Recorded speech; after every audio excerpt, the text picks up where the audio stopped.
Bear hug test 4. Right.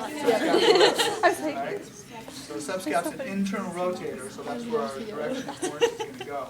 So the test for this one is quite straightforward. We bring her across like this, have her put her hand on the opposite shoulder like that. And we just grab right here, create a pivot here. So hold on, let me push you up.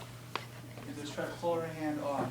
So with the weakness, so let her come up off like this, or pain as she reports right in here, and do that. Okay, remember, subscap has an anterior attachment on the humerus, right? Yeah. So that's where we would expect to find the report of pain. Okay? Questions on that one? Okay.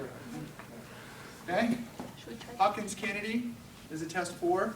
Impingement. So this is a general test. If we had to put this in an order, we might do a Hawkins-Kennedy or a near test first, indicating that there's something going on underneath there, and that would help us to go see if we wanted to go and do the empty can test for supraspinatus, which is most likely an impingement, or if we would test for something else. Does that make sense?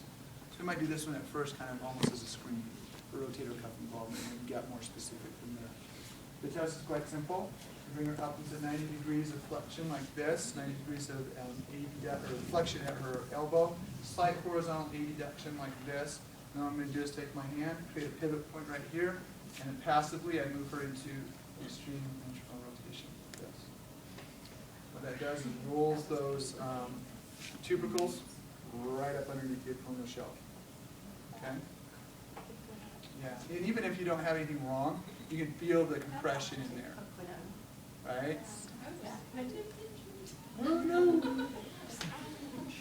So that's Hawkins-Kennedy. The positive test for that is going to be a localization of familiar pain on the subacromial shelf.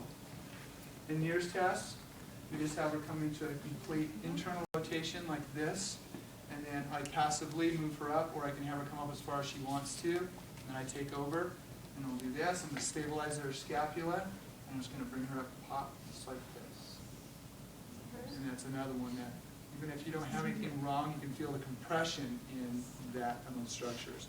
But we get to about, usually, get to about here with folks who have something going on, and the onset of pain begins and it gets more intense as we go up. Okay? So you only want to do that 1 or 2 times even on a healthy person, because you're causing compression in the subacromial space every time you do these tests.